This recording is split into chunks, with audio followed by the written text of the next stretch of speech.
The most important thing tonight is to master the continental style of dining. I've had the luxury and the privilege of attending 2 state dinners during my career as a protocol and etiquette professional.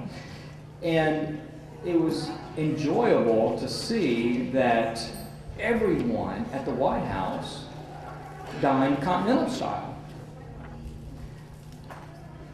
And whenever I've had the privilege and the luxury of working with many of our U.S. ambassadors and other heads of state and even members of royal families outside of this country, I got to enjoy dining continental style as well. And I was one of those young people growing up.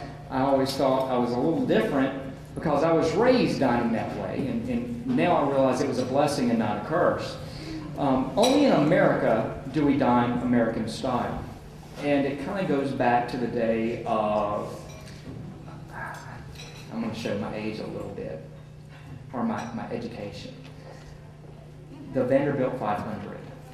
How many of you have ever heard about Amy Vanderbilt's story of her ballroom and her getting 500 people in there, all polite society, they called themselves back in the day, and they actually created the American style of dining.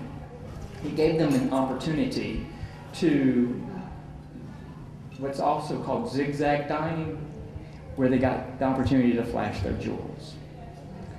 But nowhere in the world do they dine American style. And an interesting story, whenever I was doing, as many of you may know, we have 51 military bases that we provide intel training for.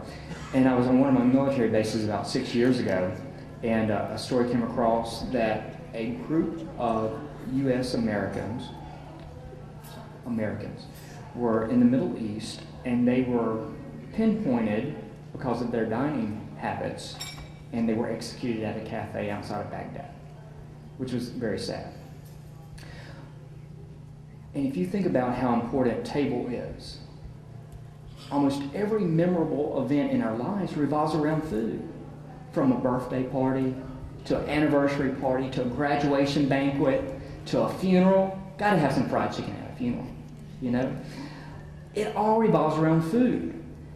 So it's very important to get this at a young age. So I encourage you today to help your students and yourselves master the continental style of dining, especially if you are world travelers or intend to travel outside of this country, or just to present yourselves with confidence and authority. Your life will be so much easier. It's going to be difficult in the beginning, but once you master it, you're going to say, wow, I can't believe I didn't dine this way all my life. Tonight, we get to laugh and point at you because you're going to drop some peas and you're going to misuse your knives, but that's okay. It's all about learning together. So I'm going to go ahead and play our dining video, and we're going to jump into the session. The table is ready, and the candles are lit, as they always would be before the guests entered the dining room. Oh, and our guests are going to be here any minute. But let's talk now for just a moment about the invitation that guests have received to this black tie dinner.